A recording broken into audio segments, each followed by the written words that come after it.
¿Qué tal? Buenas tardes, soy Gerardo Barriaga, director del INACIPE, y les doy la más cordial bienvenida a este foro, donde hablaremos de uno de los temas que más están arraigando en la sociedad, la justicia transicional. ¿Qué es eso? Hoy lo vamos a discutir. Hoy vamos a ver qué es la justicia transicional. Creo yo, y voy a hacer un comentario muy audaz, si los participantes piensan que he dicho un disparate, lo corrigen en su oportunidad. Pero cuando la gente empieza a no confiar en sus instituciones, particularmente en el Poder Judicial, la gente empieza a exigir que se creen nuevas instancias. Si esta no funciona, pues hagan una nueva. Si aquí no se determinó quién es inocente y quién es culpable, inventen nuevas instituciones que nos permitan conocer la verdad. Cada comisión de la verdad tiene características distintas. Y no es lo mismo una comisión de la verdad en Guatemala que una comisión de la verdad en Argentina. ¿Cómo sería en México? Recientemente un tribunal dijo que se cree una comisión de la verdad, pero eso es una comisión de la verdad. Eso suena, lo platicaba hace un momento con Daniela, eso suena más bien a un nuevo tribunal ad hoc para ciertas cosas. ¿Dónde estamos? ¿A dónde vamos? Nos importa mucho que en el Instituto seamos la punta de lanza en la reflexión penal de este país. Tenemos que ser terriblemente críticos a veces. Me entero, por ejemplo, que ahora el Senado, es una noticia hace un rato, ya dijo que va a darle vista a la Corte Penal Internacional sobre el asunto de los niños con cáncer del exgobernador Duarte. ¿Sabrán esos amigos lo que es la Corte Penal Internacional? ¿Sabrán cuáles son sus alcances? ¿Sabrán lo que es un delito de lesa humanidad? Es una pregunta. Me asusta que las instituciones se estén sobrepasando. Se le pregunta al magistrado, oiga, ¿el señor es responsable o no? Pues no sé, eso le toca, tiene que ser, no sé, pero era una comisión de la verdad. Algo está fallando cuando se están exigiendo comisiones de la verdad. Algo no está funcionando. Y entonces invitamos a 3 personas que saben un montón sobre este tema. Bueno, el moderador es el director de investigación, Jorge Carreón, que ya ustedes conocen. Pero también invitamos a Antonio Attolini, un politólogo muy crítico, muy agudo, ustedes lo van a escuchar, a Daniela Malpica, directora general de Justicia, Reconciliación y Derechos Humanos, una ONG que empieza a cobrar cada vez más fuerza para volverse más combativa cada vez, y un investigador del INACIPE que conocen ustedes muy bien, y es una de las máximas autoridades en Derecho Penal Internacional, que es Javier Donde. Yo les agradezco mucho que estén ustedes esta tarde en el INACIPE, a pesar de la amenaza de lluvia, o de la lluvia inminente, y les pido que den y recibamos un aplauso a nuestros invitados esta tarde. Gracias por estar aquí.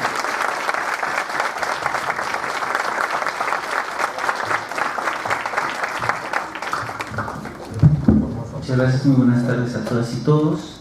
Bueno, siguiendo las palabras que se dieron por parte del director general, les damos la bienvenida y el agradecimiento por encontrarse aquí presentes. Y el esquema de trabajo de esta mesa de debate que llevaremos a cabo va a ser el siguiente. Cada persona tendrá 15 minutos para exponer su posición sobre el tema. Posteriormente será una réplica de 5 minutos para finalmente entrar a una sesión de preguntas y respuestas en el que hay un diálogo abierto con el público. Sin mayor preámbulo, en primera instancia, quien tendrá el uso de la voz es la maestra Daniela Malpica Neri, que ella es licenciada en Derecho por la Universidad Iberoamericana y maestra en Derechos Humanos por la Universidad de Essex en el Reino Unido. Ha trabajado en la Secretaría de Gobernación, en la entonces Unidad de Asuntos Jurídicos de la Subsecretaría de Derechos Humanos, en donde trabajó en el área contenciosa y asesorando temas de derechos humanos, en unidad especial respecto al cumplimiento de sentencias de la Corte Interamericana de Derechos Humanos. Actualmente funge como directora general de JUSRED, Justicia, Reconciliación y Derechos Humanos. Maestra Malpica, cese de uso de la palabra. Muchas gracias. Pues, hola a todas y a todos. Buenas tardes, gracias por venir. Como bien dijeron, este es un tema que empieza a cobrar mucha relevancia porque ya hay una estrategia, empieza a haber una estrategia concreta por parte del gobierno entrante, por lo tanto va a ser fundamental que nosotros como sociedad, como funcionarios y funcionarias públicas nos involucremos y aprendamos de estos temas, ¿no? Para mí, las amnistías, antes de entrar a lo que son, deben de estar encuadradas dentro de un marco de justicia transicional. Ahora, ¿qué podemos entender por justicia transicional? Es la serie de mecanismos extraordinarios que surgen del derecho penal internacional, el derecho de los refugiados, derecho internacional de los derechos humanos y el derecho internacional humanitario, para responder y ayudar a países que han atravesado situaciones de conflicto o algún régimen dictatorial a transicionar a una sociedad democrática y donde rija el Estado de Derecho. Estos mecanismos tienen 4 pilares, que son la verdad, la justicia, la reparación y las garantías de no repetición. Ahora, ¿qué debemos entender o cómo se aplica el pilar de la verdad? Por lo general ha sido a través de comisiones de la verdad, comisiones de reconciliación, el nombre puede variar un poco, y también existen las comisiones de investigación, que justamente ahorita el doctor Gerardo Leaveja mencionaba, la comisión que fue dictada a través del Tribunal de Tamaulipas respecto al caso Ayotzinapa. Esa realmente es una comisión de investigación para llegar a la verdad y la justicia, pero es una comisión de investigación. ¿Cuál es la diferencia principal? Es que es respecto de un caso concreto.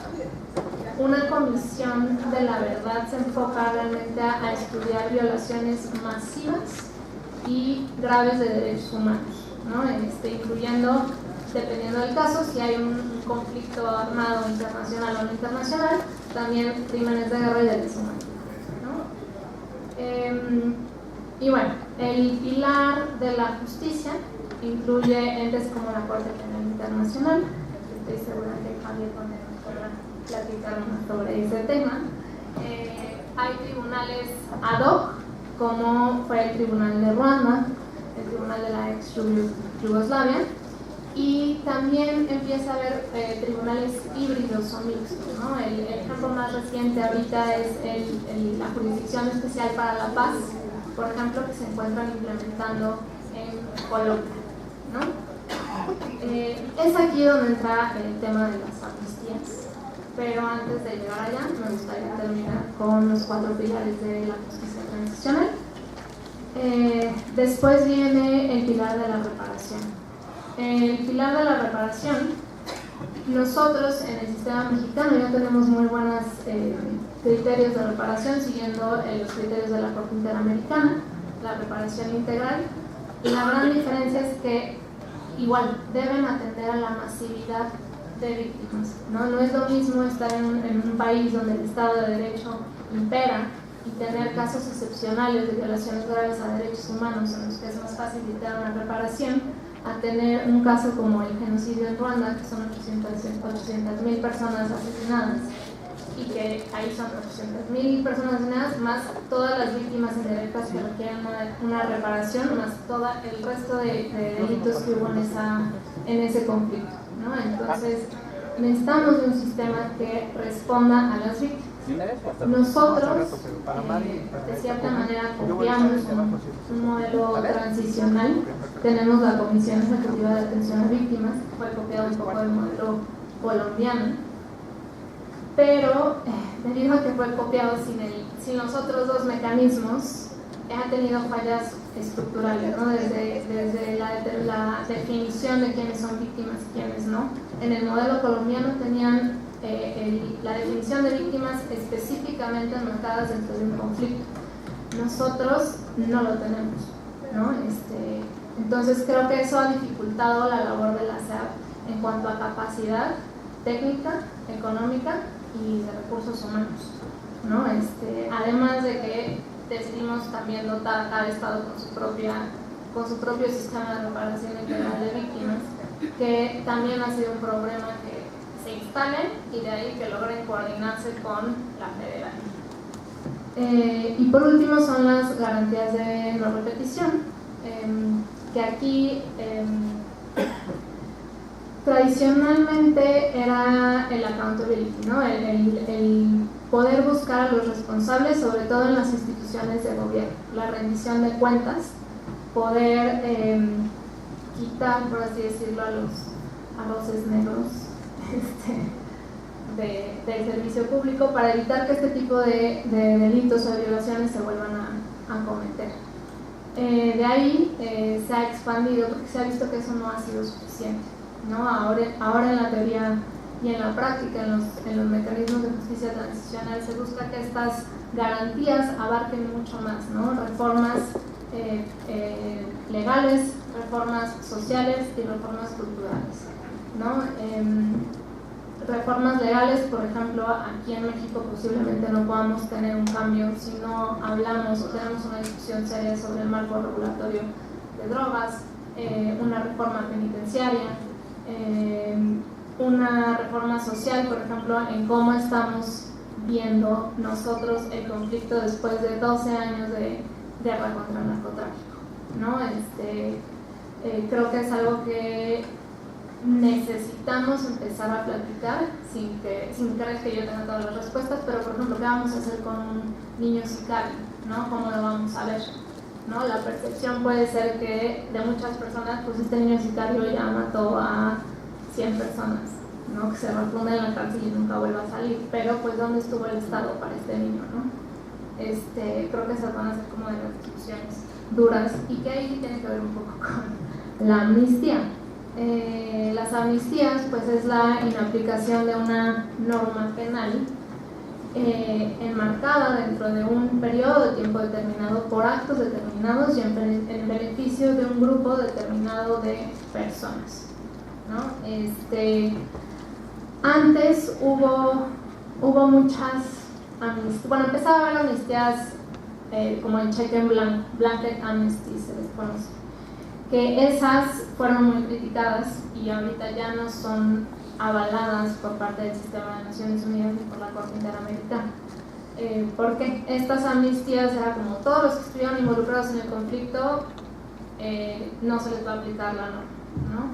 Y pues había un dilema muy grande ahí entre paz, verdad y justicia, ¿no? Y se creía que no se podía lograr una sin nada, más bien con una no se podía llegar a la otra, ¿no? Y fue evolucionando y lo que ahora se ha trabajado es en que si se aplican de manera holística, esto es al mismo tiempo los 4 mecanismos, esto no debería pasar, ¿no? La realidad es que las amnistías es un tema muy controversial.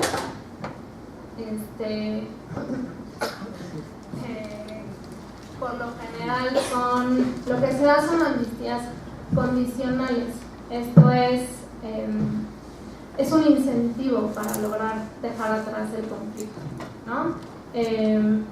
Un ejemplo que a mí me tocó vivir de cerca y que es reciente y que fue una amnistía un poco de pacto fue lo que sucedió en Michoacán en el conflicto entre las autodefensas, los caballeros templarios y fuerzas federales, estatales y municipales, en que pues las autodefensas estaban armados con armas de uso exclusivo del ejército. Las autodefensas detuvieron personas, las mantuvieron en centros y pues al momento de tratar de resolver el conflicto hubo un desarme y no hubo la aplicación de la norma hasta cierta fecha, ¿no? Fue a partir, el desarme llega a la fecha hasta el 15 de mayo y a partir del 16 a quien encontremos ahora sí con armas de uso exclusivo del ejército lo vamos a juzgar, que es un poco lo que pasó con José Miguel en ese entonces y es la razón por la cual estuvo preso varios otros miembros de autodefensa. Ese es un ejemplo de amnistía de pacto que no siguió todos los procedimientos que debiese llevar en México, que debe ser aprobado por el legislativo, tener una ley, pero fue deja las armas y yo no te voy a acusar, ¿no? ¿Por qué son complejos los procesos transicionales y las amnistías? Pues porque ante la masividad y la gravedad de los hechos de los que estamos hablando, la realidad es que no tenemos capacidad técnica, económica ni humana para responder a la crisis. Son medidas extraordinarias ante situaciones extraordinarias. México tiene una impunidad elevadísima. No tenemos capacidad estatal realmente para investigar todos los casos que hay. No tenemos capacidad de atender a las víctimas. Un ejemplo de esto son los trailers que estamos encontrando que llevan en varios estados huertos, ¿no? No tenemos ni capacidad de identificar y de preservar los cuerpos de las personas que han estado perdiendo la vida a lo largo de este conflicto. Y pues es una manera de poder acercarnos a la verdad y a la justicia, ¿no? Otorgarles una reparación y tratar de prevenir que esto vuelva a suceder. Es controversial también porque es lo mínimo que deberíamos poder hacer por las víctimas hoy en día. Es un poco lo más que siento que les vamos a poder ofrecer. Por más que hablemos de una fiscalía que sirva y una reforma institucional, estos cambios toman décadas, que es un poco lo que duran los procesos transicionales, ¿no? Entonces necesitamos darles una respuesta. Es lo mínimo que deberíamos hacer por ellos y creo que también es lo máximo que vamos a poder hacer por ellos, ¿no? Pues no sé cuánto tiempo llevo, pero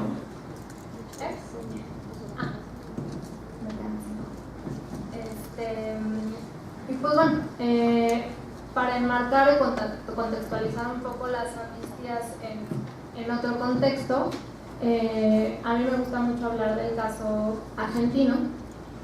¿Por qué? Porque es una transición que ya ha pasado por muchos años, que fue de cierta manera una de las transiciones en las que se encontró qué no hacer. Y que también me parece que enmarca otra característica de los procesos transicionales, y es que depende muchísimo del contexto político y social, ¿no? La voluntad política que hay en el momento. Entonces, pues en Argentina tenían un régimen dictatorial, logran tener elecciones libres en 1983, el presidente Alfonsín, se instaura la Comisión Nacional de Búsqueda de Personas Desaparecidas. Ahí un poco para contrastar porque la necesidad y la emergencia de estos mecanismos acá en México. Esa comisión encontró cerca de 9,000 personas desaparecidas de manera oficial y ONGs decían que el número podía elevarse hasta 35,000. En México tenemos 37,000 reconocidos de manera oficial. La cifra negra es mucho mayor. Y bueno, empieza la Comisión Nacional de Búsqueda por Personas Desaparecidas. Una vez que termina la labor, se empiezan a pasar los expedientes de las personas que habían estado involucradas dentro del régimen militar, de las juntas militares, a las fiscalías, y empiezan a ser juzgados altos mandos. Y pues los militares todavía tenían mucho poder y empiezan a amenazar con otro golpe de Estado, y eso iba a hacer regresar a el conflicto, regresar a desapariciones, regresar a la gente no quería eso, y se les dan las amnistías, ¿no? Que es la del punto final y obediencia debida. Y es gracias al trabajo de víctimas, al trabajo a través de décadas, hay incluso una sentencia de la Corte Interamericana, que se logra revertir pues lo que se había dicho en estas amnistías. Se encuentra ahora, el criterio es que las amnistías, no pueden, eso se me olvidó mencionar y es muy importante, no se puede otorgar una amnistía contra delitos de lesa humanidad, crímenes de guerra y violaciones graves a los derechos humanos, que abarcan delitos como tortura, desapariciones forzadas, ejecuciones extrajudiciales, torturas, violencia sexual enmarcada dentro del conflicto, o sea, todos estos delitos que nos preocupan y que se usaron mucho en las campañas políticas para un poco tratar de desprestigiar un poco el mismo término de la amnistía, pues están protegidos por el derecho internacional de los derechos humanos y por el sistema interamericano, ¿no? Y la regla básicamente es que no puede haber una amnistía contra un delito que afecte los derechos a la verdad, a la justicia y a la reparación de las víctimas, ¿no? Y bueno, fue a través del trabajo de las víctimas que se logra revertir, y hoy en día se están llevando a cabo juicios todavía en contra de militares gracias a los hechos que se encontraron en la Comisión Nacional de Búsqueda de Personas Desaparecidas desde el 83. Gracias.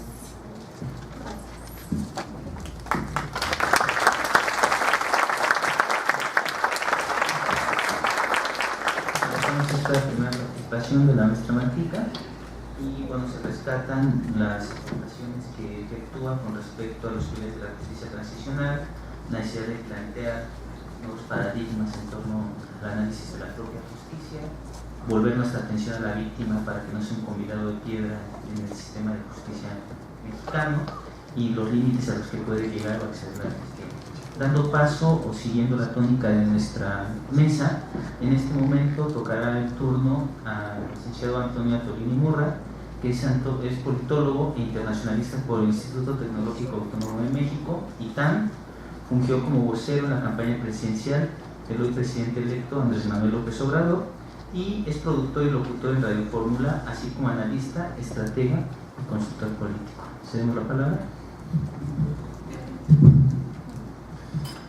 Muchas gracias a todos por dedicarle una tarde a escuchar, debatir y conocer de uno de los temas más importantes, complicados, pero también de mayor promesa para lo que será la política social del siguiente gobierno.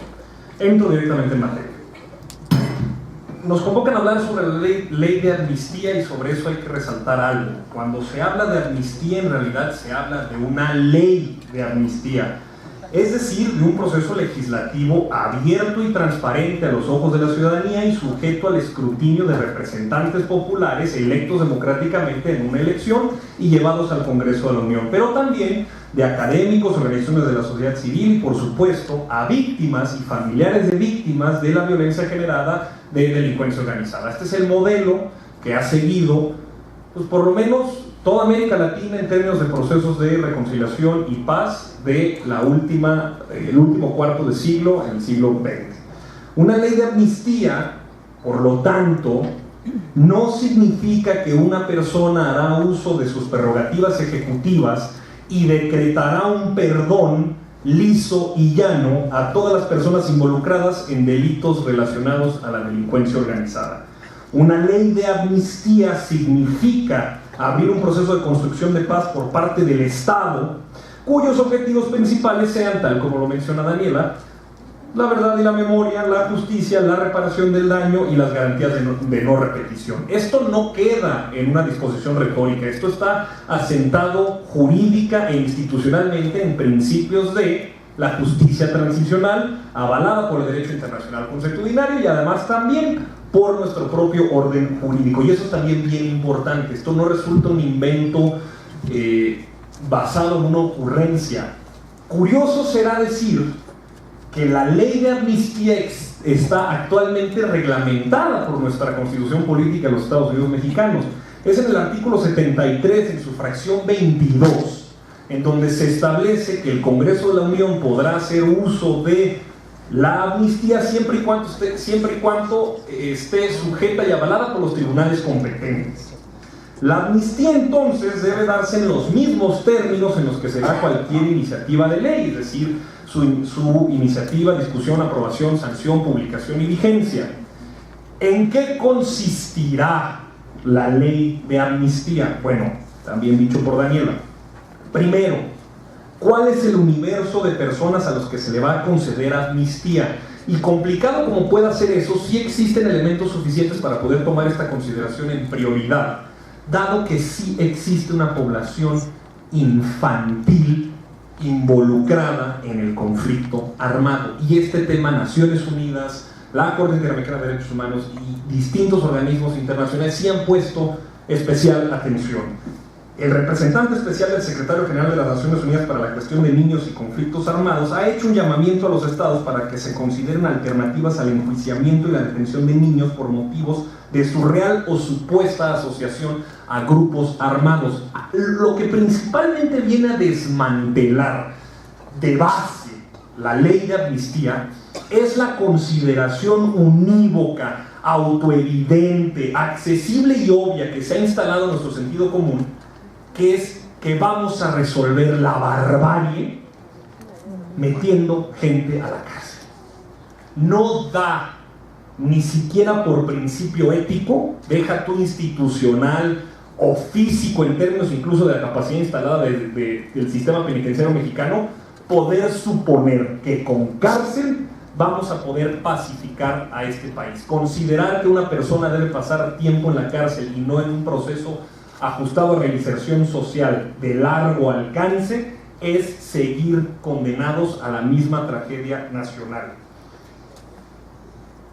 Dado que se determina ya también el universo, debe incorporar una segunda condición: ¿en qué casos se va a aplicar? Y esto resultará sencillo y no, pues obviamente es considerar tiempo, lugar y circunstancias. Hacer del derecho una herramienta profesional para la justicia y no solo un catálogo técnico de la ley. Estar sancionado por tribunales y aprobados por los familiares de las víctimas. De ahí que resulte tan importante los foros escucha que han sido detonados en este proceso de transición y que pretenden ser el elemento de validación social para la posterior construcción de una iniciativa de ley. Resulta también importante ahondar en lo dicho también por Daniela, porque esto fue también parte del enmarcado que trágicamente, y es trágico porque verdaderamente su conclusión pareciera inevitable, pero no lo es. En campaña perdimos ese enmarcado. Perdimos el enmarcado y estaba medido en las encuestas de opinión. Nosotros no logramos convencer a la población en un resultado incluso muy poco promisorio, casi 80-20, 80% de la gente pensando que la amnistía era una medida para liberar a secuestradores y violadores de la cárcel. Que el pozolero y el asesino y el turta y el chayotes y el payasos y toda la gente a la que estamos acostumbrados a identificar como líderes de una plaza, cártel o organización criminal iban a salir inmediatamente simplemente porque el Estado ya no quería asumir su responsabilidad. Una suerte de ley de punto final similar a la mencionada en Argentina o Michoacán, como de que, a ver, ¿saben qué? Ya no vamos a ver de este tema, hagan lo que quieran, una suerte de purga nacional, a partir de este día en adelante borrón y cuenta nueva. Pues no es así.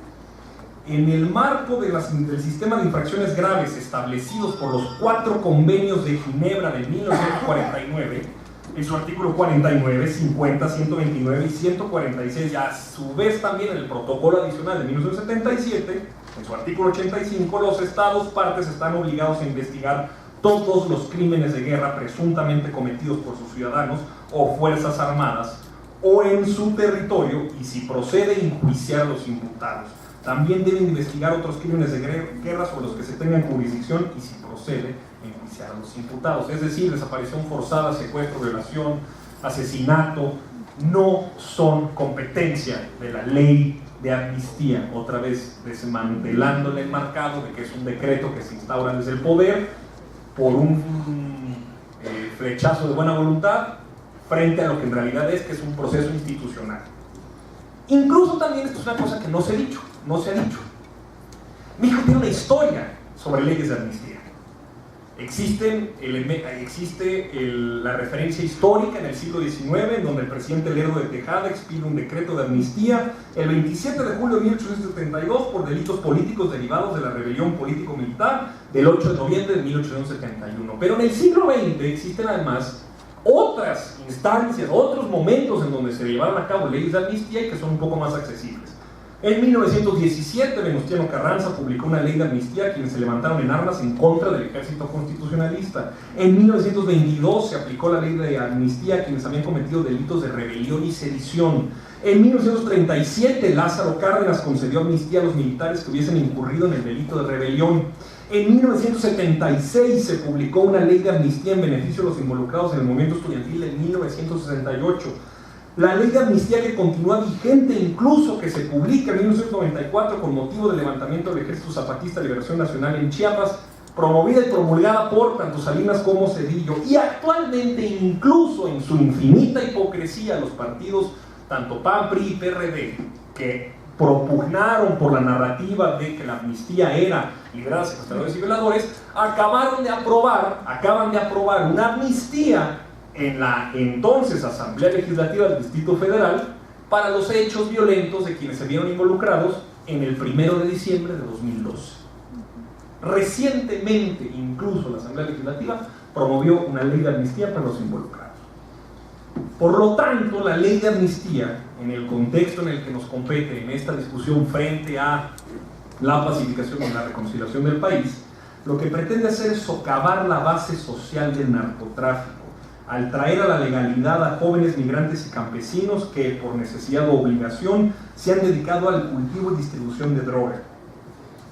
Esto es bien importante porque la ley de amnistía no solamente pretende implementarse como un instrumento de justicia transicional, pero también pretende recuperar la legitimidad perdida del Estado, que durante los últimos 15 años ha hecho valer su presencia, su legitimidad, su función incluso a partir de los rifles, las tanquetas y las balas. La presencia misma del Estado a través de los militares y la incorporación y la toma de territorios ha sido la forma en la que por lo menos 8 de cada 10 municipios en este país han visto una intervención directa o indirecta de la delincuencia organizada y el Estado haciéndose presente de esta forma. ¿De qué manera podemos hacer que la gente recupere confianza en las instituciones? Pues de entrada eliminando la aproximación que el Estado ha tenido a partir de los toletes, los motines, las balas, los rifles, los retenes, y recuperar de lo perdido a través de un instrumento de justicia transicional para poder condonar, perdonar, liberar a personas que han sido aprehendidas a partir de una estrategia psicodélica, fallida, estúpida, absolutamente regresiva en términos de derechos humanos que ha tenido este país para combatir la delincuencia organizada. Esa es la parte, digamos, esa es la dimensión más importante, creo. Con eso quiero terminar esta idea. Si tuviera yo que recapitular, es decir, primero es un instrumento de justicia transicional avalada por derecho internacional que ha sucedido no solo en el mundo sino también en México a lo largo de su historia, no es nuevo y está actualmente reglamentado en nuestro orden jurídico. Muy bien, pero verdaderamente la parte política que tiene la ley de amnistía es la de recuperar la legitimidad perdida de una institución que no ha puesto por encima la valía de los derechos humanos, su respeto, su promoción, su garantía, sino la fuerza del Estado a través de las balas. Entrar a Olinalá, Guerrero, entrar a ciudades que no deben sonar tampoco tan alejadas, Morelia, Torreón, Tijuana, Ciudad Juárez, recuperar la legitimidad perdida del Estado para hacer valer la garantía y la protección de derechos humanos, no a partir de las balas, sino de las instituciones que construyan nuevos puntos de contacto donde esté la primacía del individuo, su esfera de libertades y la garantía de que existe un procedimiento legal, sancionado en derecho, que podrá procesar el conflicto dentro de las instituciones y no fuera de ellas, porque fuera de ellas sus resultados han sido que este mecanismo alternativo de gobernabilidad llamado delincuencia organizada, porque la naturaleza haciendo aversa al vacío lo que no llena el Estado, lo llena la delincuencia organizada, ya ha establecido patrones de comportamiento que generan expectativas compartidas en donde si bien nosotros estamos considerando que nuestro modelo de desarrollo debe ser la ley, el derecho, ellos tienen la plata o plomo. Eso tiene a 250,000 personas asesinadas, 35,000 personas desaparecidas y por lo menos hoy, así, en términos concretos y materiales, 6 tráileres de cadáveres putrefactos sin poder garantizar ni siquiera el nombre de quienes están ahí. Se decía en el siglo XIX por autores e intelectuales franceses que el Estado se convertía en tal en el momento en el que éste podía tener la capacidad efectiva de poder nombrar a sus muertos. Pues sin exagerar, ciertas zonas de Jalisco hablan de un Estado que es incapaz de poder hacer siquiera eso. Entonces, verdaderamente la situación que se encuentra México y en lo que nos enfrentamos es un letargo político, social, simbólico, narrativo, pero también jurídico y legal, en donde se ha dejado de ver mucho a las víctimas de sus familiares. Dicho lo anterior, estamos abiertos al debate. Gracias. Muchas gracias.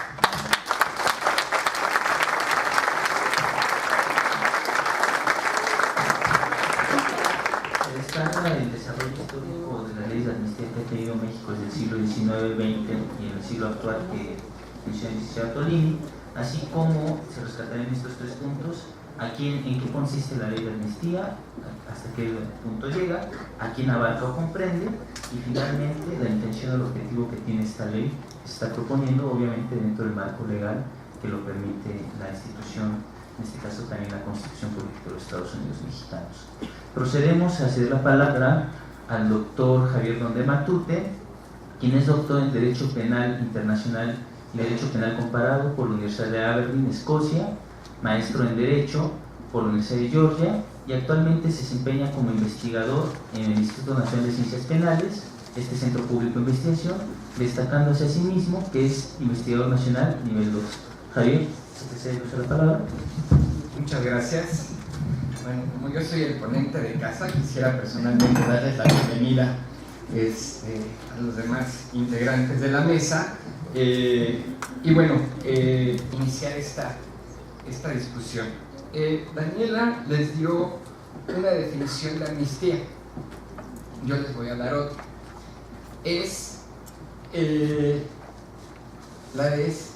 Digamos, la escoba para tirar todo lo que sobró del proceso de transición a la basura. Me explico. La justicia transicional, como su nombre lo indica, es un proceso, ¿no? Y la amnistía va al final del proceso, ¿no? Por eso digo que es lo que limpia, lo que tira a la basura, todo lo que no se pudo limpiar en el proceso de transición. Por eso, si vamos a pensar en una amnistía en México, creo que hay que pensarla en una última etapa de este proceso, insisto, de transición. ¿Por dónde empezar? Bueno, ya se mencionó algo al respecto, la despenalización, ¿no? Hasta ahorita se ha puesto sobre la mesa, o por lo menos lo que yo he escuchado en medios, la despenalización de ciertas conductas vinculadas a el narcotráfico, ¿no? Pero, pues, ¿por qué no hacer del Código Penal una cosa así, un documento mucho más accesible? Más vale 30, 40 delitos que sí se investiguen y procesen que 548, y estoy exagerando a la baja, que nadie investiga y mucho menos procesa, ¿no? Si despenalizamos en una visión mucho más amplia, entonces muchas de las personas que ahorita están en prisión por la comisión de algunos de estos delitos, pues saldrán libres. No hay necesidad de amnistía. También hay que pensarlo en términos de lo que se busca, lo que es técnicamente una amnistía. Ya lo decía Antonio, es una ley, ¿no? Y efectivamente no es un capricho, no es una imposición, es una ley que tiene que tener una aceptación plural. Ahora, creo que también hay que distinguirla en ese sentido del indulto, ¿no? ¿Por qué? Desde un punto de vista más técnico, el indulto procede cuando hay una sentencia condenatoria. Entonces, todos los casos de amnistía que normalmente se están planteando en la discusión, tendríamos que verlos antes de que haya una sentencia condenatoria. ¿Por qué? Porque la amnistía es la renuncia del Estado a la pretensión punitiva. Cuando hay sentencia, pues ya no solamente hubo pretensión punitiva, sino que ya se ejerció hasta sus últimas consecuencias. Entonces, la amnistía tiene que ver todos aquellos casos que todavía no llegan a sentencia condenatoria y dejar para los indultos, ¿no?, aquellos casos donde ya efectivamente hay una sentencia condenatoria. Entonces, eso creo que es otra cuestión que hay que plantear desde un punto de vista técnico. Antonio mencionó algunos casos, los más recientes, de la Guerra Sucia, del Ejército Zapatista, ¿no? En realidad fueron mal hechas porque eran amnistías cuando ya había sentencia condenatoria. No volvamos a repetir el mismo error. Ahora, entonces muchos de estos casos de las personas que ya están en prisión en realidad se resuelven a través del indulto, me parece. Efectivamente, también se mencionaba el tema de los delitos, ¿no? Y Daniela también comentaba en ese sentido que hay ciertos delitos considerados crímenes de lesa humanidad, crímenes internacionales que no pueden ser sujetos de amnistía. Y aquí voy a generar un poquito de controversia con Daniela. Ese es en el ámbito del sistema interamericano de derechos humanos, pero en mi trinchera, que es el derecho penal internacional, no hay reglas al respecto. Algo muy interesante es que el Estatuto de la Corte Penal Internacional no menciona una sola vez la palabra amnistía. Y créanme que lo he leído varias veces, pero no menciona la palabra amnistía. En las discusiones para la redacción del Estatuto de Roma, en las conferencias de Roma, se mencionó el tema y los delegados prefirieron no entrar al asunto. Pero lo que sí hace el Estatuto de Roma es decir que le da una facultad más o menos discrecional a la Fiscalía para que no inicie una investigación cuando ésta no redunde en interés de la justicia. ¿Qué es el interés de la justicia? No tengo la más remota idea. También es un término ambiguo que se empleó en el Estatuto de Roma para dejarle a los jueces, ¿no?, la decisión y a la Fiscalía en una primera instancia de qué va a hacer esto.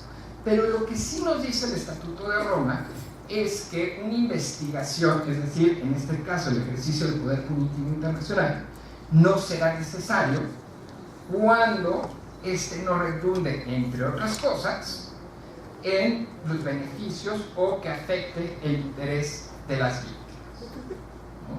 Entonces aquí me parece que un tema central que ya se apuntó en las distintas intervenciones es que esta amnistía, que creo que todos coincidimos, no puede ser un cheque en blanco, tiene que estar condicionada, tiene que poner como primer punto o filtro los intereses de las víctimas, ¿no? Y aquí sí hay coincidencia entre el derecho internacional de los derechos humanos y el derecho penal internacional. Creo que también habría que revisar toda esta jurisprudencia del sistema interamericano de derechos humanos, porque las amnistías que han llegado a la Corte Interamericana en realidad son amnistías burdamente violatorias de derechos humanos. Entonces, no permiten analizar el punto fino de lo que puede implicar una amnistía en un proceso de justicia transicional.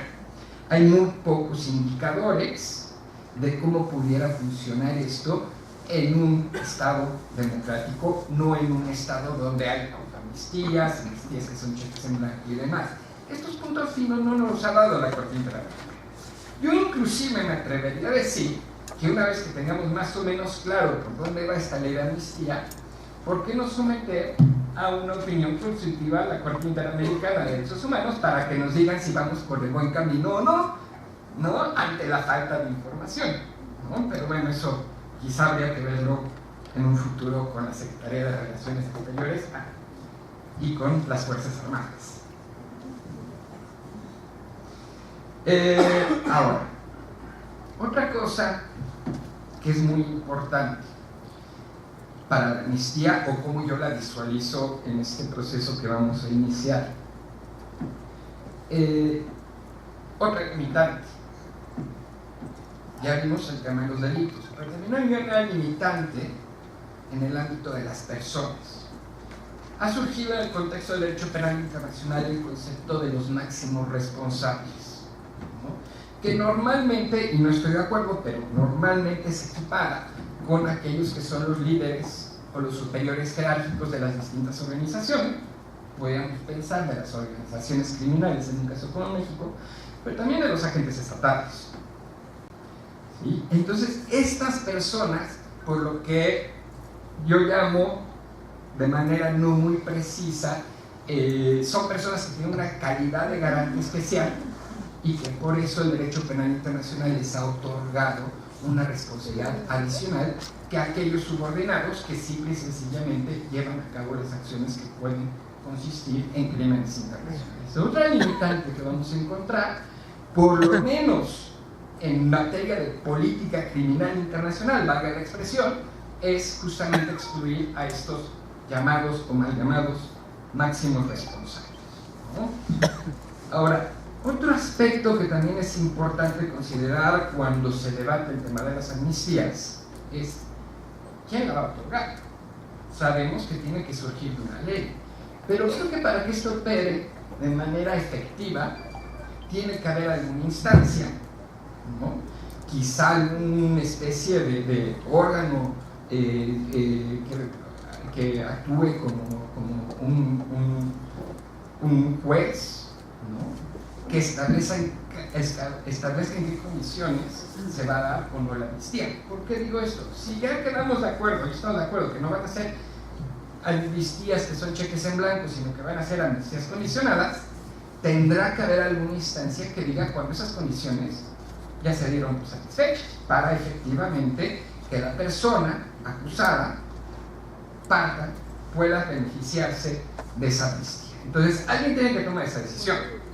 Y tiene que ser, me parece, una instancia que siga los parámetros, ahí sí, de la Convención Americana de Derechos Humanos, que sea independiente, competente e imparcial, ¿no? En esa determinación. Porque volvemos a lo mismo. Si la ley de amnistía dice, te voy a otorgar, por decir, la amnistía cuando reaparece el daño, ¿quién va a determinar cuándo ya se reparó el daño? Entonces, ese es otro factor que me parece que es importante considerar en el ámbito de las amnistías. Y algo que también me preocupa mucho, sinceramente, son los ámbitos de competencia de la amnistía. Efectivamente, Antonio ya leía la Constitución, pero la Constitución dice de los delitos del orden federal, palabras más, palabras menos.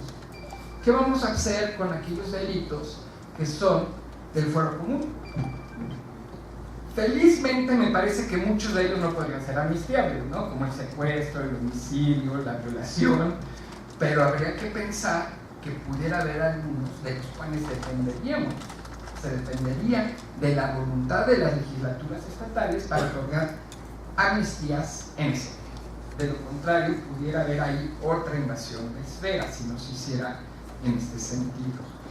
Eso es, digamos, yendo de la federación hacia los estados, pero si vemos de la federación hacia el ámbito internacional, también tenemos otro obstáculo importante.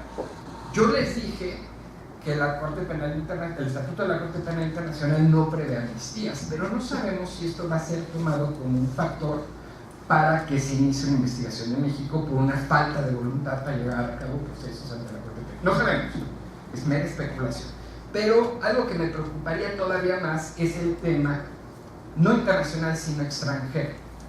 Nuestras amnistías, en dado caso, son válidas solamente en el ámbito nacional. ¿Qué vamos a hacer con una persona que tenga una orden de aprehensión en Estados Unidos? O en algún otro país. En estos casos, la garantía de no ejercer el poder punitivo en el ámbito nacional queda limitada. Queda limitada, muy limitada. Y además, como está, podríamos revivir un viejo enemigo que es el de los secuestros transfronterizos. Si nosotros le damos amnistía a una persona, pero Estados Unidos la quiere procesar, pues lo va a secuestrar como lo hizo con Álvarez Machain y otras personas. Entonces tenemos que ver un poquito más allá de la discusión nacional, porque me parece que, y lo he dicho en otras ocasiones, no estamos en un vacío.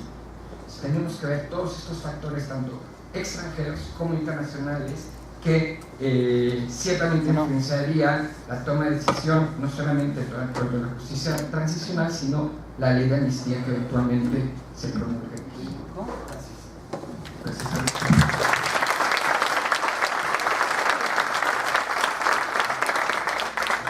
En este caso, cerrando esta primera etapa, se rescatan de las cuestiones del doctor Javier Donde, pensar la amnistía no como un proceso, que sería una etapa final de un proceso, cambiando un poco la dinámica que se ha venido suscribiendo la ley de amnistía como un inicio, pensar que cómo se entiende desde el carácter del derecho penal internacional y el derecho internacional de los derechos humanos, y sin dejar de vislumbrar que en este contexto actual México no se encuentra aislado, sino inserto en un sistema jurídico internacional al cual tenemos que atender.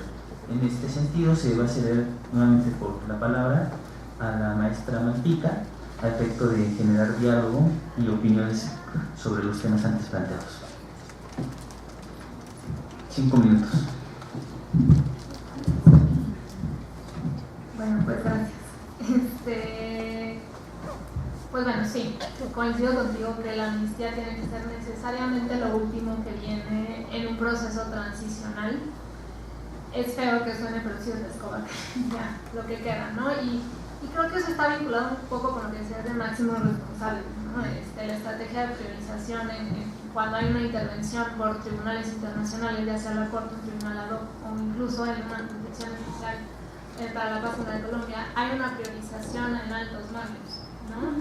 Que ahí también me llama un poco la atención que estemos basando esta estrategia de paz iniciando con una ley de amnistía enfocada en jóvenes, migrantes y campesinos, cuando la realidad es que ellos muchas veces difícilmente tienen posiciones de mando en lo que se hace dentro de la organización criminal, ¿no? Entonces, creo que ese es un tema que no se ha hablado. Realmente la discusión, esa es como la amnistía fácil, ¿no? La obvia, la que es necesaria, porque pues sí, no es justo que una persona que no ha tenido acceso absolutamente a nada, un niño que nació en contextos de violencia, no sé, por ejemplo, en Michoacán a mí me tocó ver un niño autodefensa que ya había sido sicario, que nos platicaba la primera vez que había visto una ejecución cuando entró a trabajar con ellos, había sido ahorcado con un cable de púas, ¿no? Y pues así habrá sido la cara de terror, de cómo me estás platicando, así, no te preocupes, tú te vas acostumbrando. Entonces, para mí esas son las amnistías obvias, ¿no? Lo duro va a ser realmente, si realmente queremos estar hablando de un proceso de paz, es uno, ¿quién va a ser nuestro interlocutor? ¿Y qué vamos a hacer con ellos? ¿No? ¿Va a haber penas reducidas realmente? ¿Para qué tipo de interlocutor? ¿Vamos a estar dialogando con los grandes partes? O sea, ¿estamos listos para tener esa discusión ya? Eso es lo que deberíamos estar empezando a discutir en gran parte en los foros que están realizando, ¿no? Después creo que hay que tener mucho cuidado, o sea, yo soy una abolicionista, pero también creo que hay una línea muy frágil entre caer en no necesitamos para nada penas y negar de esa manera también acceso a la justicia a víctimas de delitos, ¿no?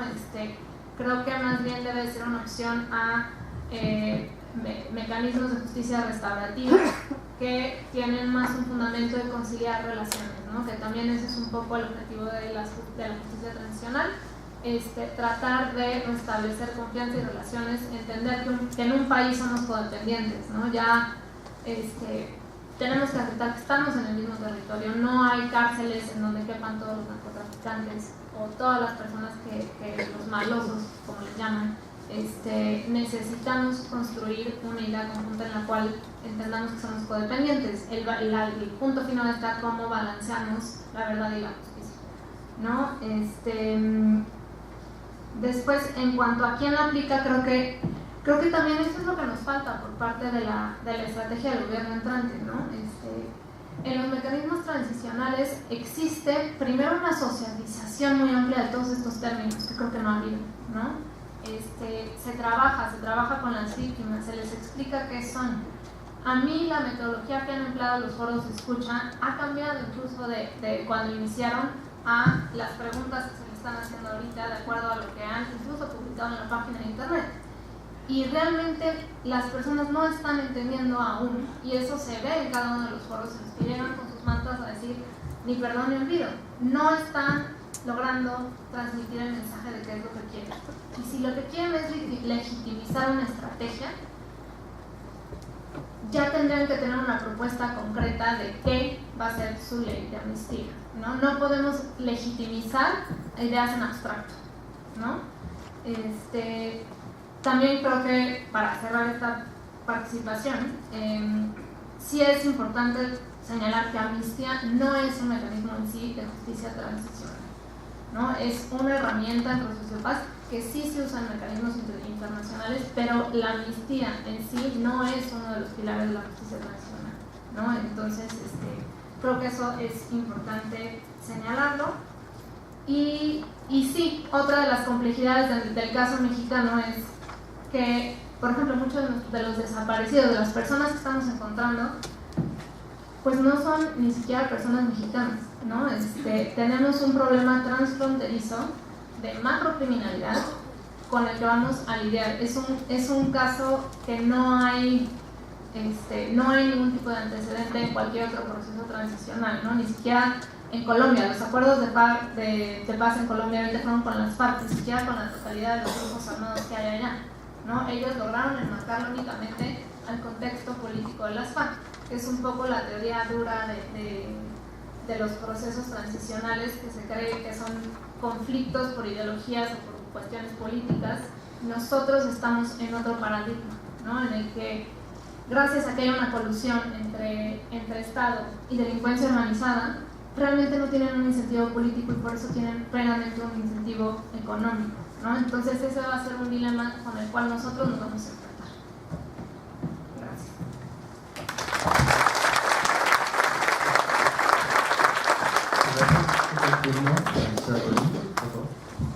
Es que en efecto eso es lo que sucede. México enfrenta un problema de violencia relacionada a la delincuencia organizada. La delincuencia organizada es tres o más personas que de manera reiterada cometen un delito para beneficio económico o material cuya pena es superior a la de 4 años. Internacionalmente, desde el año 2000, la Convención de Palermo, la Convención de Mérida, en términos de delincuencia organizada y de corrupción, han establecido que por lo menos existen, evaluados en 107 países donde se ha llevado investigación de peritos en materia de derecho en economía, 23 delitos de delincuencia organizada, en el que por lo menos hay registro de que en México se cometen 22. El único que al parecer todavía no está transnacionalizado al menos es el tráfico de material radioactivo. Todavía no. Yet, pues.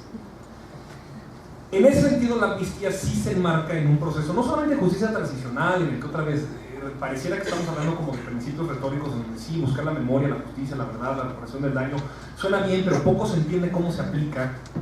Pues sí, poco se entiende porque también, digo, a ver, yo no vengo aquí en términos de partisano de gobierno, vengo también como analista y crítico del proceso. Verdaderamente se han dejado un vacío discursivo sobre qué es lo que están haciendo y cómo lo están logrando, y lo que dicen también es fundamental. La manera en la que detonan la conversación de socialización en los foros es tremendamente mala. Sí ha sido un proceso complicado de prueba y error que yo no sé si se necesitaba hacer desde ahora, incluso. O sea, yo todavía criticaría la temporalidad en la que se están llevando a cabo los foros, y supongo que debería ser algo que se pensase ya en funciones para saber que, bueno, Olga Sánchez Cordero o Alfonso Durazo pues ya tienen la legitimidad de un nombramiento político jurídicamente avalado para poder decir, bueno, pues sí, es la Secretaría de Gobernación, es la Secretaría de Seguridad Pública, es una fiscalía ad hoc, es la Comisión de Atención Especial a Víctimas, alguien que le dé respaldo jurídico, no solamente político, a lo que está sucediendo. Sí. Creo que la amnistía en ese sentido se enmarca también en el proceso en el que sí por lo menos ya han mencionado cuál va a ser la estrategia de combate a la delincuencia organizada. Y esa va por unidades de inteligencia financiera autónomas en las entidades federativas que puedan rastrear la ruta del dinero y desarticular las fuentes de financiamiento ilegal con la cual los grupos criminales compran armas y sobornan a políticos. Esto es fundamental, porque hay que desmantelar esta estúpida idea instaurada en el sexenio de Calderón, que las bandas criminales se pelean entre sí, como si existiera una esfera ajena a la competencia e influencia del Estado, en donde así en el vacío y en el éter sucede que hay dos personas que inmediatamente identificamos en la delincuencia organizada y se matan entre sí porque es bien padre matarse, y nosotros, Estado bueno, puro y benefactor, no tenemos nada que ver y estamos protegiendo a usted, ciudadanía indefensa, para que, como nos dijeron 6 años, la droga no llegue a sus hijos. Gran error. Condición necesaria y casi suficiente es que exista delincuencia organizada que compra política pública desde las instituciones estatales. Hay una simbiosis mafiosa entre delincuencia organizada y el Estado. Por lo mismo es que es muy distinto pensar los procesos de pacificación como se hace con un grupo paramilitar, como las FARC, en donde además se establece muy claramente que hay una ley de desmovilización porque existía un argumento político de quienes se habían agrupado para confrontar al Estado en su legitimidad originaria. Y aquí no, aquí el Estado es un facilitador para el negocio de mercados y de bienes y servicios ilegales.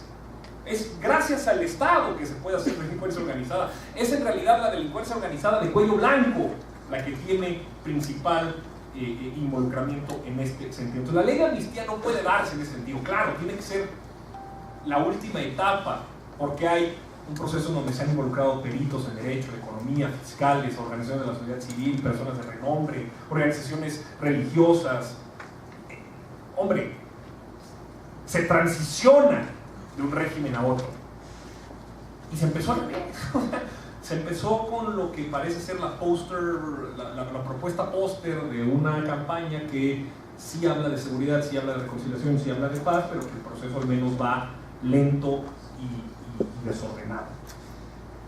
Se ha planteado a lo que yo alcanzo a conocer, entender, que la amnistía va para los máximos responsables. No. Eso supongo está incorporado en lo que sí está reglamentado por principio por derecho internacional en una suerte de testigos protegidos. O sea, sí se establece una cooperación internacional para poder entregar, extraditar o conmutar penas a quien aporte información cotejable, veraz, relevante para poder encontrar a alguien víctima de un delito. Eso sí. Como tal, amnistía no pretende eso. Al menos este tipo de amnistía, que yo aquí le estoy además forzando el apellido, porque tampoco es algo como que se haya hecho de manera clara y distinta. Ahí de manera velada, Olga Sánchez Cordero ha declarado, al margen de las discusiones que salen una y otra vez cada semana, que sí, en efecto, es para socavar la base, el halcón, la mula, el sicario, la madre de familia, el campesino, el agricultor, el que empaca la paca, el bulto, la amapola, sí, además es un chorro. O sea, existen datos, aquí traía de bueno, mucha gente. O sea, no, principalmente sí, o sea, es gente que está purgando penas de narcomenudeo por la posesión de marginalmente más de lo que se permite como posesión individual. Entonces son jóvenes adultos que están purgando penas de 8, 9, 10 años, o incluso personas, principalmente mujeres, y eso además se documentó muchísimo por los trabajos de presunto culpable, gente que además está en la cárcel que no recibe sentencia. La amnistía, y nada más termino con esa acotación, creo que además la amnistía es fundamentalmente distinta al indulto por una cosa, y es ahí donde creo que viene la parte política del proceso de pacificación. En el indulto, lo que se perdona pues es la sentencia, no la responsabilidad del acto. O sea, quien es indultado sigue siendo culpable. La amnistía pretende incluso eliminar la responsabilidad frente al Estado de lo que se le imputaba como pena. Tú que estás en la cárcel o que tú estás esperando una sentencia por esto que se consideraba delito, puede ser que a partir, en efecto, de la construcción de un código penal único, fundamental para el tema de la legalización de trasiego, cultivo, distribución, incluso venta al por menor de droga, principalmente marihuana, o incluso amapola, que va llevándolo a un planteamiento más ambicioso, claro, lo requiere. Y la amnistía podría ser, ante la modificación de esa ley, pues retroactiva, y entonces no necesariamente tiene que existir la amnistía como tal y sacar a la gente, pero sí va a evitar que el Estado siga considerado como un Estado represor, persecutorio, violento, asesino, interventor, para poder recuperar legitimidad perdida a partir de lo que además también supongo, porque así es como se ha dicho, no sé si será la misma Secretaría de Gobernación o será la misma Presidencia de la República, pero se ha planteado que el perdón a las víctimas se haga desde la titularidad del Poder Ejecutivo. La parte de la reparación del daño viene en que el Estado mexicano deberá asumir la responsabilidad frente a quienes de manera dolosa, injusta, equivocada sufrieron una pena, desaparecido, han sido asesinados, en fin, todo este catálogo de graves violaciones de derechos humanos. Sí creo que será el presidente. En efecto, qué gran punto. Eso es además un tema que no se ha mencionado y de veras tendrá que ser tema de discusión y que el NACIPE lidere la exigencia. ¿Quién va a dar la amnistía? ¿Quién, al cumplir las condiciones que establece la construcción y formulación de la ley, considerará actualizados los supuestos para entonces decir sí, en efecto, tal, son amnistiados? Todavía no lo sabemos. Y eso creo que es bien importante. Se anuncia, ya es el último comercial que se anuncia que a finales de octubre será supuestamente la presentación de lo que no solamente será la amnistía, sino la estrategia de pacificación, más allá de declaraciones aisladas. Suponemos que será Andrés Manuel López Obrador quien presente, su calidad de presidente electo, Esta es la estrategia. Los foros terminan el 2 de octubre, entonces ya lo que se coteje, lo que se analice, lo que se recopile de esos foros, bueno, mal, incompleto, ojalá sea suficiente al menos, ya se presentará en octubre para su posterior discusión y a ver qué sucede, porque pues no creo que incluso en este periodo ordinario, que eso era incluso una pretensión en algún momento, que este propio periodo ordinario en diputados y senadores salga la ley de amnistía. Me parece que eso será además algo que se postergará, no sé para cuándo, pero incluso hasta prefiero que se recule sobre esa pretensión y se haga el asunto responsable a tratar de abalanzarse sobre una agenda que ya de por sí es muy complicada. Agradecemos las palabras, señor Tolini, y ya como colofón, un aplauso.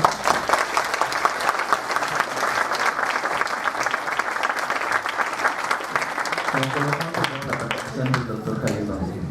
Bueno, entonces yo creo que a partir de octubre vamos a organizar otro evento. La semana que entra, además yo hace como 2 de octubre, la semana que entra. Bueno, esperamos a finales de octubre. Bueno, nada más quisiera enfatizar 2 puntos, porque uno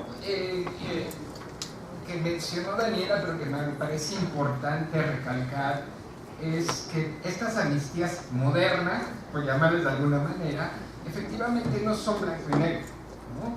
Y pueden, esta parte de la condición puede ser una reducción de la pena, ¿no? O a lo mejor las condiciones en las que se cumple la pena, ¿no? A lo mejor un arresto domiciliario, algo por una restricción con brazaletes, no sé. Entonces, esos también son factores que pueden darse según el caso, ¿no? También, bueno, Daniel ahí como que dijo aguas con la despenalización, pero yo creo que efectivamente hay un enorme catálogo de delitos que pueden salir del Código Penal, el Código Penal único, que puede ser, ya que empezamos a trabajar sobre eso, entonces sería un punto que valdría la pena abordar. Y yo creo que aquí podemos revivir la idea del bien jurídico tutelar, ¿no? Ustedes que son alumnos del INACIPE ya saben que hay quienes dicen que el bien jurídico no existe. Bueno, porque no lo revivimos, ¿no? Si el bien jurídico puede ser un buen parámetro para ver qué sale del código y qué se queda en el código, porque además el bien jurídico, valga la redundancia, que va a proteger bienes de las víctimas, ¿no? Es un buen parámetro para cerrar estos temas de la despenalización. Y bueno, creo que en la primera intervención me tardé mucho, porque ya veía los ojos inquisitivos de Jorge, entonces creo que yo lo dejaría ahí, ¿no? Creo que efectivamente hay muchas cosas que todavía se tienen que discutir y bueno, pues hay muchas variables todavía que verse, no solamente la amnistía, ¿no? Sino todo este proceso de justicia transicional que se va a empezar a vivir. Muchas gracias. Iniciamos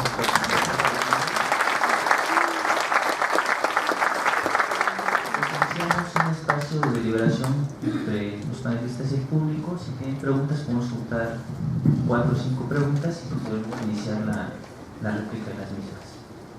¿Alguien que desee participar?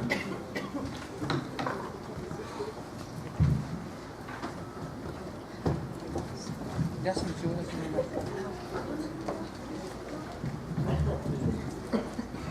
Hola, ¿qué tal? Buenas tardes.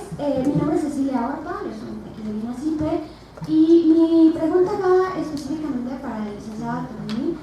Me pareció muy interesante la forma de, bueno, más bien todo el análisis que se hace histórico de las amnistías que ha habido en México. Sin embargo, todas tienen un carácter político.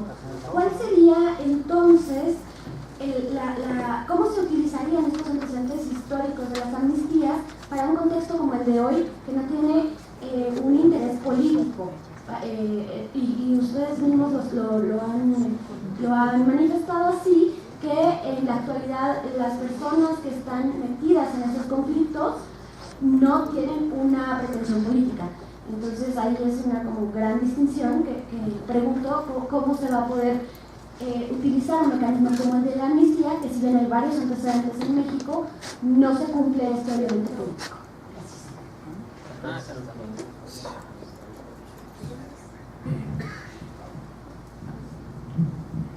Sí, buenas tardes. Pues antes que nada, gracias al INACIPE por esta invitación abierta. Yo quisiera, como yo soy un ciudadano común y corriente, ¿verdad? Soy ingeniero electricista, egresado del Instituto Politécnico Nacional, y tengo un problema con uno de mis hijos que está preso. A mí quisiera hacer dos comentarios, no sé si me lo puedan permitir, los panelistas y aquí en el instituto, porque yo quiero comentar algo muy fuerte, ¿verdad? Desde el punto de vista de mi ignorancia legal, ¿verdad? Que aquí en México vivimos, y con todo respeto para los jueces, para los estudiantes del derecho, etcétera, etcétera, que aquí en México ni hay derecho ni hay justicia, desde mi punto de vista. Aquí la justicia o el derecho está más chueco que nada. Yo lo estoy viviendo ahorita en carne propia con este hijo mío, que está preso en un ceperezo, era policía federal ministerial, lo están acusando de secuestro express, ¿verdad? Con situaciones de agravantes, porque por ser o que fuera servidor público, ¿verdad? Entonces estoy viviendo esta etapa muy fuerte desde mi punto de vista, y me he inmiscuido en cuestiones legales, no siendo experto, y estoy viendo que, vuelvo a repetir con todo el derecho para las personas estudiosas del derecho, que aquí no hay derecho, no hay justicia, aquí hay intereses, aquí la justicia y el derecho están acompañados de dinero, de prepotencia, de impunidad, de corrupción, de nepotismo, etcétera, etcétera, etcétera. Entonces, mi participación o mi comentario es que ustedes, como personas que saben de derecho, que son personas sabias del derecho, yo quisiera que esto lo tomaran mucho en cuenta. Vuelvo a repetir, soy un ciudadano común y corriente. Quiero llevar la voz del pueblo, como se dice. No estoy de ningún partido, ni soy apartidista. Lo único que quiero expresarles es que estoy sufriendo en carne propia esa injusticia del Poder Judicial en México, ¿verdad? Es una injusticia para mi hijo que esté preso en un ceperezo, siendo un policía que arriesgó su vida 10 años, inclusive están hablando de los narcotraficantes en Ciudad Juárez, Chihuahua, estuvo arrodillado, desnudo, con unos sicarios que le apuntaron en su cabeza, ¿verdad? Y por haber dicho él que tenía un hijo, le perdonaron la vida. Entonces, y sin embargo, ¿verdad? La propia Procuraduría General de la República, a través de la visitaduría, los acusó de esto, siendo que detuvieron a una persona que es narcomenudista de Tepito, ¿verdad? Y bueno, ellos tuvieron algunos errores dentro de sus problemas de trabajo, ¿verdad? Entonces, pero todo esto ha sido para mí una injusticia. Inclusive en las cárceles federales, ¿verdad? Donde estuvo Migueles, ahí estuvo, nos tratan de verdad como una porquería así de personas, nos denigran nuestra dignidad, nos tratan una cosa horrible, así horrible. Ese es mi comentario hacia todos ustedes, y se los digo con todo respeto, con todo respeto a ustedes. Aquí mi pregunta sería ¿por qué solamente la amnistía se va a aplicar a personas que no hayan recibido una sentencia? Yo considero que el proceso de mi hijo ha sido injusto, que ya recibió una sentencia de 25 años por tener, según la Procuraduría General de la República, detenido a una persona privada de su libertad, ¿verdad? En las mismas oficinas de la PGR que están en Álvaro Obregón, según esto, entre 8 y 10 horas. Por 10 horas están recibiendo una sentencia de 25 años. hay personas que matan, que asesinan, que violan, que andan en la calle, y las que por suerte agarran, ¿verdad?, sufren 2 o 3 años de cárcel y las dejan salir. El comentario, y lo vuelvo a decir también con todo respeto, el licenciado Miguel Ángel Aguilar López, una eminencia según esto, que es el magistrado del primer tribunal unitario en materia penal del primer circuito, ¿verdad? Hablé yo con él, hablé con jueces anteriormente, y pues ni se me hizo tan bueno, la verdad, con toda mi ignorancia, porque pues a los pocos días deja la ciudad el Bester Gordillo en libertad. Yo, de veras, y lo digo con todo respeto, me siento agraviado con el Poder Judicial por esa libertad, y por otras más, porque aquí en México a veces las víctimas se convierten en victimarios y los victimarios se convierten en víctimas. Y bueno, pues es todo lo que yo quiero exponer. Muchas gracias. Y yo quisiera que, no sé, alguno de ustedes, de los panelistas, me auxilien, porque la verdad yo me estoy muriendo por esta situación de mí, porque se me hace precisamente injusto que él esté preso habiendo sido un buen policía federal, ¿verdad?, y que ahorita ya tenga sentencia de 25 años. Yo quisiera que me ayuden cualquiera de los panelistas o el propio instituto o alguien, ustedes del público, no sé, necesito ayuda y se los voy a agradecer. Gracias.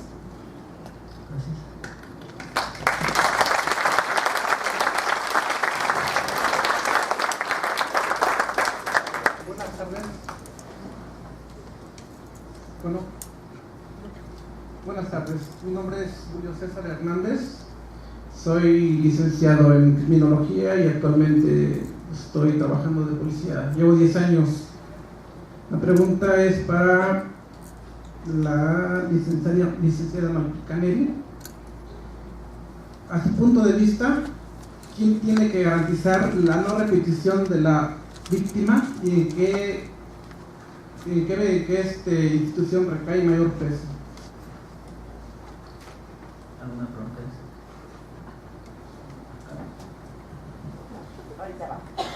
Hola, buenas tardes. Mi nombre es Patricia Reyes y al igual que el señor, soy una ciudadana que se enteró de este foro. Muchas gracias por dejarlo abierto. Y mi pregunta o mi observación es que si nuestros jueces son capaces de vender a su santa madrecita por dinero y no aplican la justicia como es, cuando se habla de máximos responsables, pues bien sabemos que hay gobernadores, presidentes municipales involucrados en el crimen organizado y que ha sido por ellos que esto ha crecido. Tenemos el caso de Moreno Valle, tenemos el caso de Ángel Aguirre Rivero en Guerrero, los Mural en Oaxaca, Duarte y Yunes en Veracruz. Todo esto que estamos viviendo como país es por un problema de que no ha habido un gobierno decente para ese país, ¿no? Entonces, esta ley, este proyecto de Andrés Manuel, creo que va a enriquecer al país si se sabe plantear bien esto, porque es una muy buena propuesta, porque al igual que el señor, bueno, en mi comunidad donde participo, es una comunidad de Iglesia Católica que se dedica a visitar a los presos, y hemos encontrado presos con sentencias injustas que llegaron ahí y que por no tener un buen abogado o por no saber cómo se maneja el proceso de derecho penal, están ahí con condenas de 7, 10, 40 años, 25 años. Entonces, ustedes, como parte del Instituto Nacional de Ciencias Penales, ¿cuál puede ser su aportación que brinden a todo este proceso para ayudar a la ciudadanía? Muchas gracias.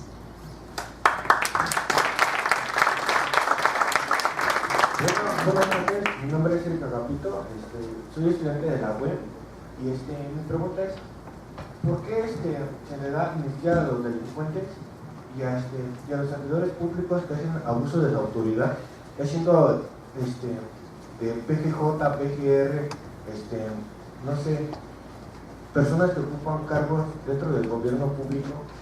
¿Por qué en ese abuso de autoridad no se les da una sentencia como tal? Imaginen, en cambio, a un ciudadano que se le inculpa por 40, 50 años, siendo que no hay suficientes pruebas para acreditar que él fue el que cometió el delito. ¿Por qué en ese caso, qué se podrá hacer en ese caso, en este sexenio que viene, que va a entrar, que dicen que entra con fuerza, ¿no? ¿Qué se haría en ese caso? ¿Cómo se separaría la corrupción de este lado de lo que es la publicidad como tal? ¿Qué se haría? Y una pregunta más, muy buenas tardes, mi nombre es Librado Marín Parra, soy originario de la Sierra Norte de Puebla, de Oreca, Puebla. Quiero hacer una pregunta a los tres ponentes, escuchando esta gran preocupación que tenemos todos los ciudadanos. A los tres ponentes expertos de la materia, yo les quiero hacer una pregunta con honestidad y con el gran conocimiento que tienen los tres.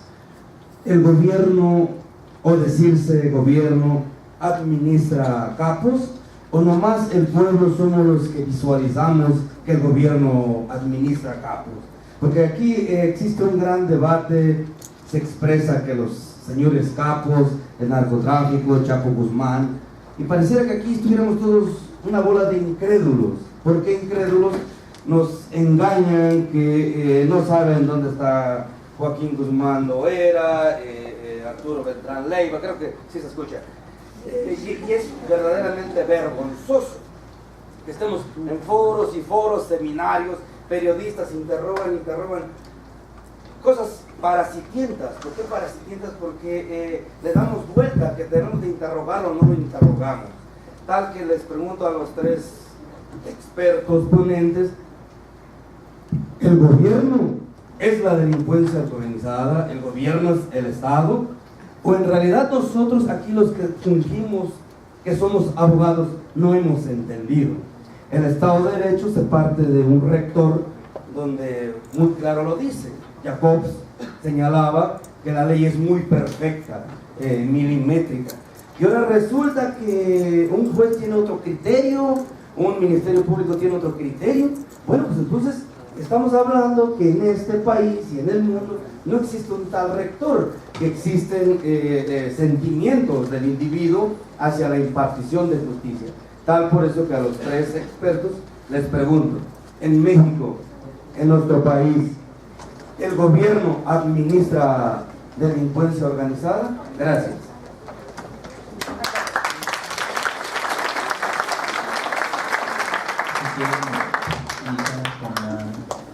Con la réplica, en este caso, con la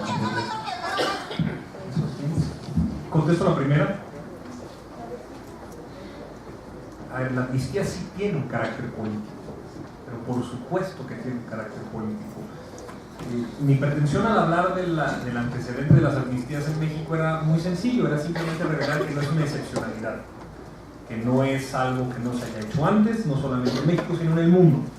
Al retirarle su condición de excepcionalidad, también se le retira su pretensión de ocurrencia o de despropósito, pero pues de ahí estamos dejando ciertos vacíos que sí se han dejado, de ahí a que estemos discutiendo límites y alcances. Ahora, si tiene una pretensión política fundamental, de ahí a que no solamente sea la amnistía un catálogo más dentro de la técnica de la ley, sino que verdaderamente busque resarcir daño y recuperar la legitimidad perdida de origen del Estado al intervenir en lugares en donde se ha visto rebasado, al menos en el ámbito federal o el ámbito local. Sí, imagínalo así de manera muy concreta. No, en Colombia, el proceso de recuperación del Estado de la delincuencia organizada generaba cordones sanitarios en donde el Estado, con la visión de las fuerzas militares, acordonaba a organizaciones de la sociedad civil que se dedicaban a rescatar a víctimas de la delincuencia. El Estado, en la presencia de sus militares, era considerado garante de legalidad, o de policía militar, o de policía federal, es decir, gente que esté adecuada en los protocolos de respeto de derechos humanos y uso proporcional de la fuerza. No como ahora se siente, como se ve. Es un asunto bien de corazón. El retén, el tolete, el asesinato, la barbarie, los colgados, las fosas, los trailers, los cadáveres. Bueno, el Estado se ha visto rebasado. Y de ahí a que la actuación del Estado, por más institucional, procedimental, reglamentario que sea, se siente como agravio. Entonces, para poder generar un ámbito de cooperación de largo plazo, el Estado tiene que asumir ciertas responsabilidades que no se ha hecho antes y asumir, tutelar ciertos procesos en donde, claro, se le quiere decir a alguien que ha sido sancionado, perseguido violentado, asesinado incluso, el Estado te deslinda de responsabilidad y la asume como tal. Entonces, pues claro que hay una pretensión política, la pretensión política que se acompaña de temas como la despenalización de la droga, la decisión de perseguir, hombre, el Estado que determina que un mercado de bienes y servicios debe mantenerse en la legalidad es un Estado que renuncia a su capacidad de poder regularlo.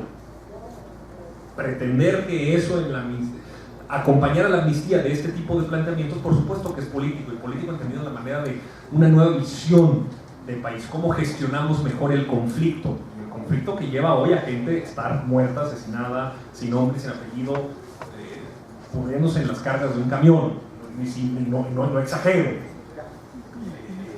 Por eso es que creo que la amnistía tiene tal poder político, no solamente jurídico.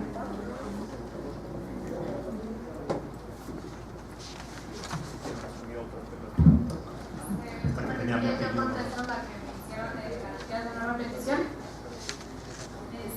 Pues bien, las garantías de no repetición van a recaer en varios actores. ¿Por qué? Porque su origen y su funcionalidad van a ser distintos, ¿no? Entonces, si estás viendo a quienes van a hacer el vetting o la accountability, quienes van a buscar a las personas que fueron responsables, pues necesariamente van a tener que ser instituciones de justicia, ¿no? Entonces, dentro de esa medida, esa garantía de no repetición, pues van a ser esas instituciones, ¿no? Otra medida de garantía de no repetición, por ejemplo, es cómo vamos a comenzar a enseñar qué sucedió estos últimos 12 años, ¿no? Esa recaería, por ejemplo, en la Secretaría de Educación, ¿no? Cómo vamos a empezar a enseñar qué fue lo que pasó, cómo han sido estos procesos, cuáles fueron las soluciones, etc. Y para mí lo otro muy importante es que tienen que recaer necesariamente en la sociedad, ¿no? No importa si imaginemos que creamos el mecanismo de justicia transicional perfecto. Si nosotros no nos involucramos, no rompemos esta apatía que hemos tenido con la situación que hemos estado viviendo durante los últimos 12 años o más, y no hacemos nuestro el proceso, no sirve de nada, ¿no? Hoy en día, ¿cuántas marchas hemos tenido por desaparecidos realmente? Fuera de los padres y madres que buscan sus hijos, ¿no? Y regreso al ejemplo de Argentina, ¿no? En ese momento por miedo mucha gente no salía, pero hace 2 años, 1 año, desapareció un chico en un contexto de una protesta política.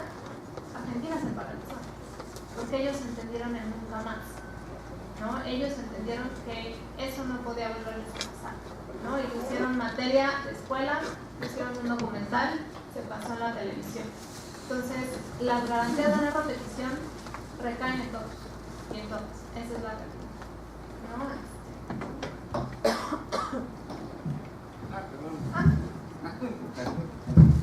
Bueno,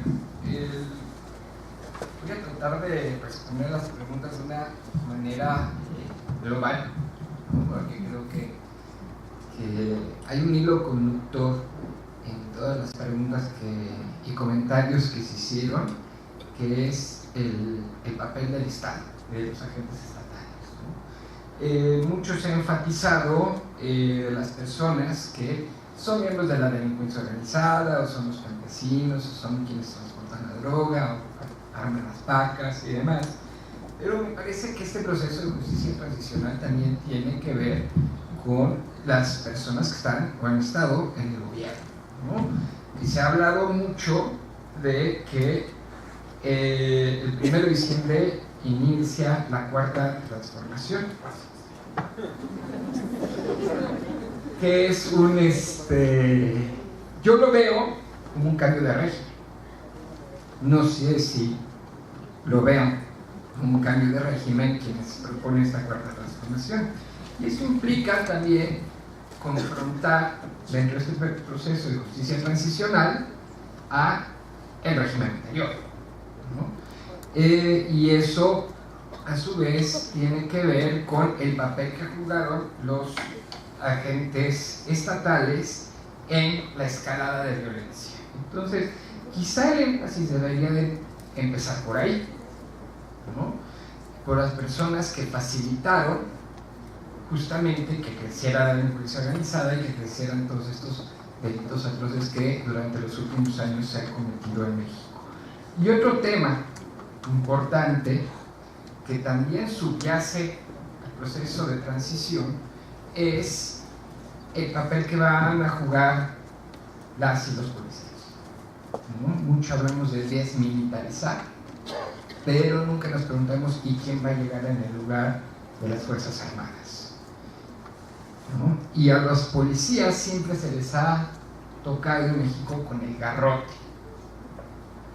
Entonces hay pocos incentivos, me parece, para tener una policía profesional, capaz y confiable, ¿no? Que sea la que sustituya a los militares cuando estos eventualmente, y yo todavía los sigo esperando así, regresen a los cuarteles.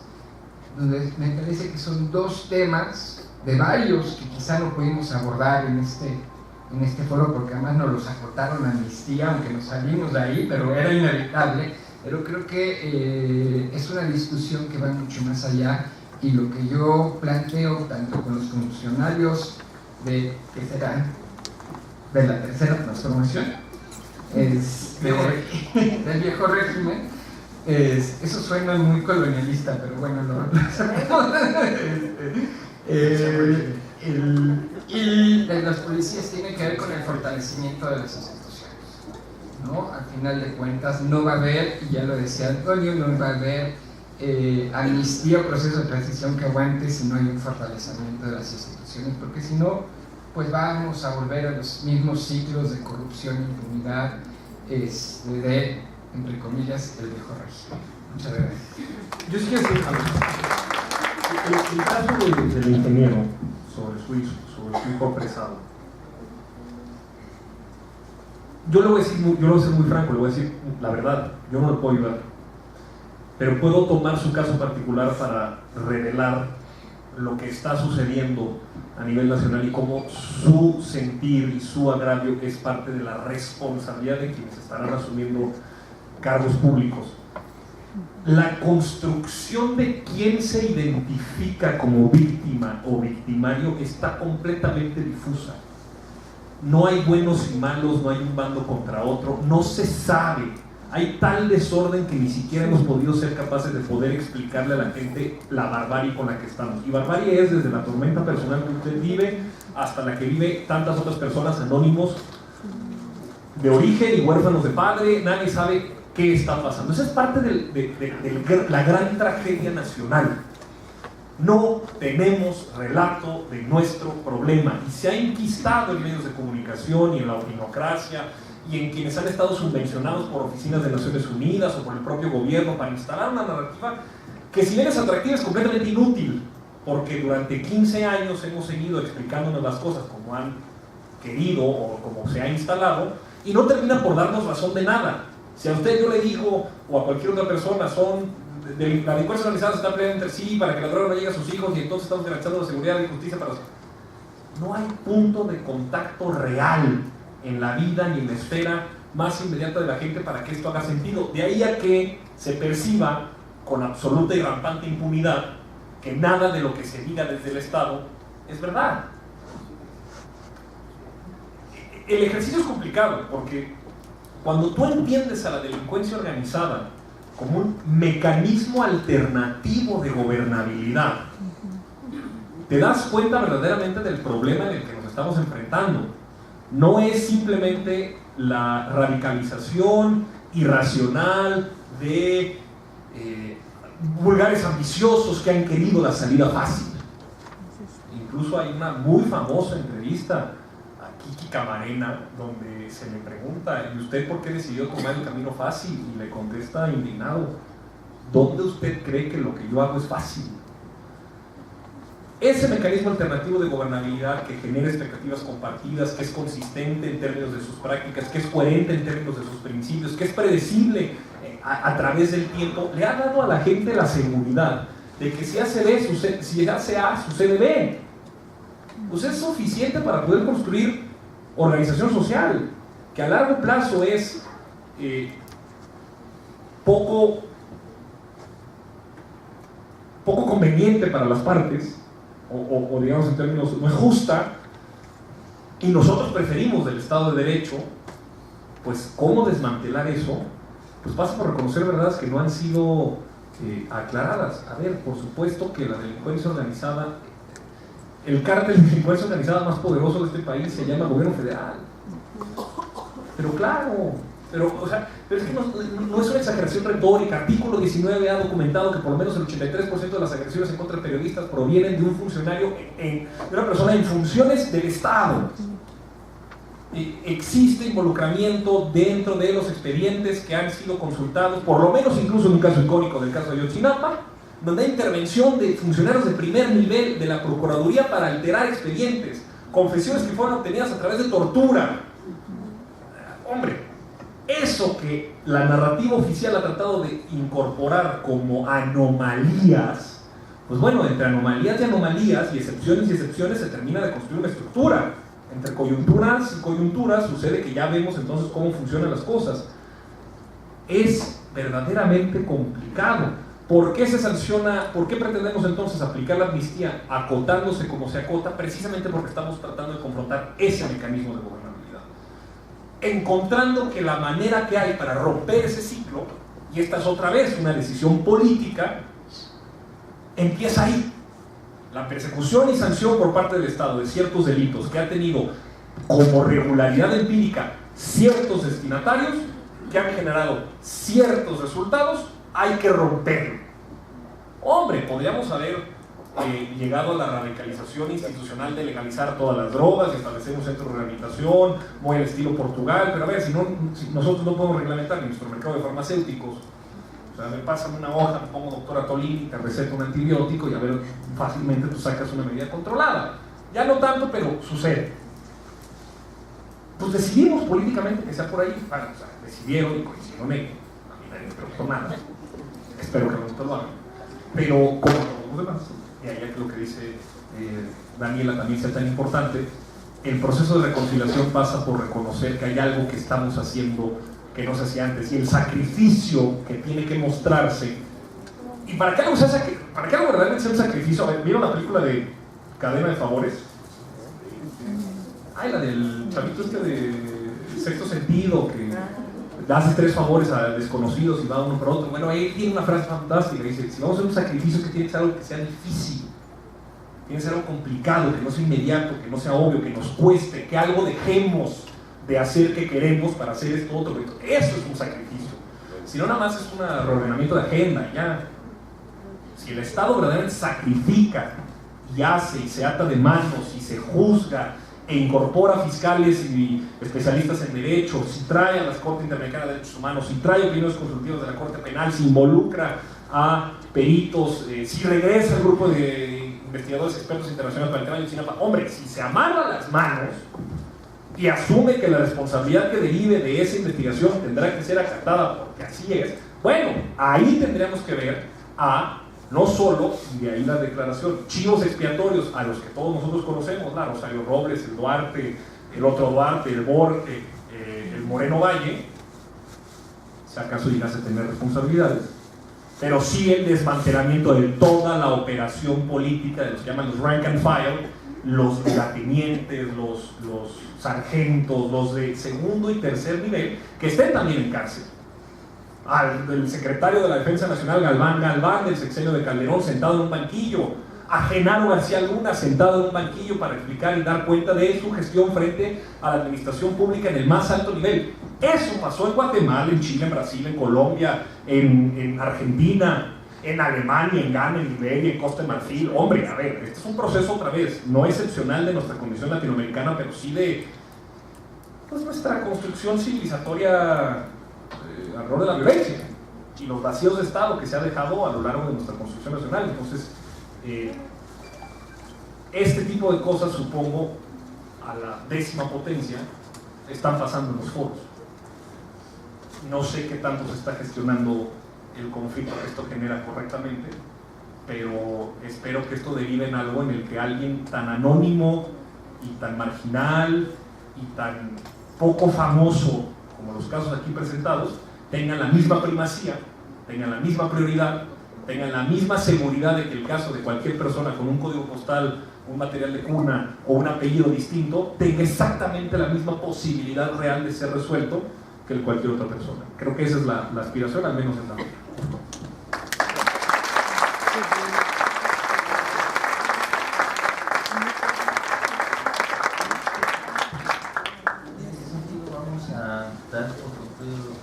Académico, en primera instancia agradeciendo la asistencia de las personas que hacen posibles estos actos académicos, que a pesar de la distancia y el clima se reunieron aquí para tratar y iniciar un diálogo de un tema tan importante y tan fundamental como es la justicia.